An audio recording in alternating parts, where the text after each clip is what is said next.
তোমার এই যে সারফেসটা, এই সারফেসটা হচ্ছে আর এই সারফেসে দুইজন সারফেসের যে নেচার এটা যেন চেঞ্জ না হয় throughout the whole contact area. So আরেকটা কথা আমি বলি my dear students, mu of K এর মান, এটার মান হচ্ছে ডে টু ডে লাইফে ইউজুয়াল এক্সপেরিমেন্টে হচ্ছে ১ এর কম হয়। ঠিক আছে? মিউ অফ কে এর মান ১ এর কম হয়। তবে এটার মান সর্বনিম্ন হতে পারে তোমার 0, ঠিক আছে? এবং হচ্ছে এটার মান নেগেটিভ হতে পারে না। কিন্তু সর্বোচ্চ এটার মান ১ এর বেশিও হতে পারে এবং এক্সপেরিমেন্টালি কিছু এক্সপেরিমেন্টে পাওয়া গেছে যেটার মান ১ এর বেশি হতে পারে। ঠিক আছে? মিউ অফ কে এর মান। সো এর মানে হচ্ছে যে যদি এটা ১ এর কম হয় তার মানে হচ্ছে এটা ১ এর কম হওয়ার মানে হচ্ছে আমাদের কাইনেটিক ফ্রিকশন এর ভ্যালু নরমাল ফোর্স থেকে কম হবে। এটা যদি ১ এর বেশি হয় তার মানে আমাদের কাইনেটিক ফ্রিকশন নরমাল ফোর্স এর থেকেও বড় মানের হবে। আরেকটা কথা আমি বলতে শুরুতে ভুলে গেছি। এই লটা কিন্তু এটা কোনো ফান্ডামেন্টাল ল না। এটা হচ্ছে একটা এম্পিরিক্যাল ল। এম্পিরিক্যাল ল মানে হচ্ছে এটা এক্সপেরিমেন্টালি আমরা হচ্ছে পাইছি এই লটা। ঠিক আছে? So all of the experiments are consistent with this law. ঠিক আছে? আরেকটা জিনিস সেটা হচ্ছে বস্তুর ভেলোসিটি যদি কম হয়, যেমন এই যে ব্লকটা তো নিচের দিকে পড়তেছে, এই ভেলোসিটিটা যদি কম হয়, হ্যাঁ? নিচের দিকে যে স্লাইড করতেছে, এই ভেলোসিটি যদি সাফিসিয়েন্টলি লো হয়, তাহলে যেটা দেখা যায় যে তোমার এই এফ অফ কে এর মান চেঞ্জ হয় না। ঠিক আছে? এটা ফিক্স থাকে। এই ফর্মুলাটা ফিক্স থাকে। এটাই থাকে। তোমার যদি ভেলোসিটি লো হয়, কিন্তু ভেলোসিটি যদি অনেক হাই হয়, সেক্ষেত্রে তোমার এটার ভ্যালুতে স্লাইট একটা চেঞ্জ আসতে পারে। সূক্ষ্ম পরিবর্তন আসতে পারে।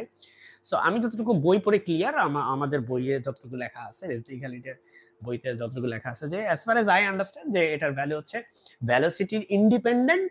তার মানে কাইনেটিক ফ্রিকশন হচ্ছে ভেলোসিটি যা হবে তার উপর ডিপেন্ডেন্ট না, বাট সেটারও একটা লিমিটেশন আছে। ভেলোসিটি যদি সাফিসিয়েন্টলি লো হয় তাহলে হচ্ছে তোমার নরমালি এফ অফ কে মানে হচ্ছে কাইনেটিক ফ্রিকশনের এফেক্ট পড়ে না। কাইনেটিক ফ্রিকশনের ভ্যালু ফিক্স থাকে। বাট কিন্তু যদি তোমাদের ভেলোসিটি যদি অবজেক্টের অনেক বেশি হয় সেক্ষেত্রে হয়তো কাইনেটিক ফ্রিকশনের ভ্যালু হালকা পাতলা চেঞ্জ হতে পারে। Okay, that's goes for another discussion. So আমরা কাইনেটিক ফ্রিকশনের ব্যাপারটা বুঝলাম। এখন চলো আমরা একটু স্ট্যাটিক ফ্রিকশনের ব্যাপারটা যাই। স্ট্যাটিক ফ্রিকশন, দেখো কাইনেটিক ফ্রিকশনের ক্ষেত্রে একটা কথা বলি। কাইনেটিক ফ্রিকশনের কিন্তু কি সুন্দর একটা ফর্মুলা আছে, তাই না? যেই মোমেন্টে অবজেক্টটা মুভ করা শুরু করবে, স্লাইড করা শুরু করবে, তখন থেকেই তার একটা কাইনেটিক ফ্রিকশনের ফর্মুলা আছে এবং এই ফর্মুলাটা সবসময় কাজ করবে তখন থেকেই। কিন্তু স্ট্যাটিক ফ্রিকশনের বিষয়টা একটু tricky in a sense, because সেখানে ফর্মুলাটা তোমার এরকম মানে ফিক্স থাকে না। ঠিক আছে? আমি একটু তোমাদেরকে একটু এদিকে যে একটু নিয়ে যাই। আমি এই পাশে একটু ইউজ করবো এই জায়গাটা। সো ওকে, আমরা স্ট্যাটিক ফ্রিকশনের ক্ষেত্রে কি দেখতে পারবো এটা স্টুডেন্ট দেখো। স্ট্যাটিক ফ্রিকশনের ক্ষেত্রে ফার্স্ট থিংস ফার্স্ট, এখানে কোনো ফিক্সড কোনো ফর্মুলা নেই। ঠিক আছে? ফার্স্ট থিংস ফার্স্ট, খুব ইম্পর্টেন্ট এটা রিয়েলাইজ করা যে স্ট্যাটিক ফ্রিকশনের ক্ষেত্রে কোনো ফিক্সড ফর্মুলা নাই আগেরটার মতো। তবে ম্যাক্সিমাম স্ট্যাটিক ফ্রিকশনের একটা ফর্মুলা আছে। ম্যাক্সিমাম স্ট্যাটিক ফ্রিকশনের ফর্মুলা হচ্ছে mu of S into N. এটা তোমার কাইনেটিক ফ্রিকশনের মতো মিল আছে না? দেখো তো কাইনেটিক ফ্রিকশনের সাথে মিল আছে, কিন্তু মিল থাকলেও দুইটার বৈশিষ্ট্য আলাদা। যেই মুহূর্তে তোমার অবজেক্টের মোশন থাকে সেই মুহূর্তে অবজেক্টের কাইনেটিক ফ্রিকশনের ফর্মুলা কিন্তু এটা, এবং এই ফর্মুলা আমরা জানি যে এন এর উপর ডিপেন্ড করে, কিন্তু এছাড়া কন্টাক্ট এরিয়ার উপর ডিপেন্ড করে না। অবজেক্টের ম্যাস কত, সরি, অবজেক্টের হচ্ছে তোমার হচ্ছে ভেলোসিটির উপর ইন্ডিপেন্ডেন্ট, সাফিসিয়েন্টলি লো ভেলোসিটির উপর, এগুলো আমরা বলেছি। কিন্তু এটার ক্ষেত্রে দেখো খুব ইন্টারেস্টিং একটা ফ্যাক্ট হচ্ছে যে এখানে কাইনেটিক ফ্রিকশনে আমি বলছি কোনো ফিক্সড কোনো ফর্মুলা নাই। কারণ কাইনেটিক ফ্রিকশন হচ্ছে, সরি, স্ট্যাটিক ফ্রিকশন কোনো ফিক্সড ফর্মুলা নাই। বিষয়টা হচ্ছে এমন যে ধরো একটা ব্লক আছে এখানে, ঠিক আছে? এই ব্লকটা হচ্ছে আমরা এদিকে পুশ করতেছি, হ্যাঁ? ব্লকটাকে একটা ফোর্স দিতেছি ধরো। তাহলে এই ব্লকটা এই ফোর্সটাকে হচ্ছে রেজিস্ট করবে। এইদিকে একটা তার একটা স্ট্যাটিক ফ্রিকশন কাজ করবে।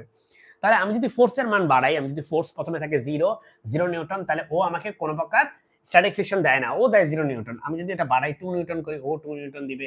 আমি এটা বাড়াই 3 নিউটন করলে ও আমাকে 3 নিউটন দিবে। দেখছো কিভাবে ও অ্যাডজাস্ট করতেছে নিজেকে? স্ট্যাটিক ফ্রিকশন নিজেকে কি করতেছে? অ্যাডজাস্ট করে নিচ্ছে। এটা হচ্ছে স্ট্যাটিক ফ্রিকশনের নেচার, যে ও সবসময় একটু অ্যাডজাস্ট করে নেয় নিজেকে। যে আমরা যদি এটা 3 দেই, ও 3 দেয়। আমি যদি এটা 4 দেই, ও এটাকে 4 দিবে। সো এর জন্য এটার নাম হচ্ছে অ্যাডজাস্টিং ফোর্স। হ্যাঁ? নিজে এসে অ্যাডজাস্ট করে নেয়। তো কতক্ষণ পর্যন্ত? আমি যত বাড়াবো কি ততটাই বাড়াতে পারবে না। তার একটা লিমিটেশন আছে।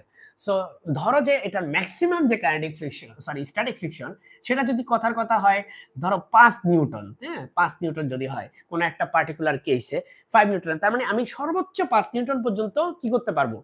এই অবজেক্টটাকে স্থির রাখতে পারবো। হ্যাঁ? অবজেক্টটা স্থির থাকবে। 5 নিউটনের যদি আমি বেশি ফোর্স দেই, একটু বেশি ফোর্স দেই, অবজেক্টটা মুভ করা শুরু করে দিবে। আর যখনই অবজেক্টটার মোশন হওয়া শুরু করে দিবে, তখন কিন্তু আর স্ট্যাটিক ফ্রিকশন কাজ করে না, তখন কাজ করে হচ্ছে kinetic friction. So the point I want to raise is that static friction only works when the object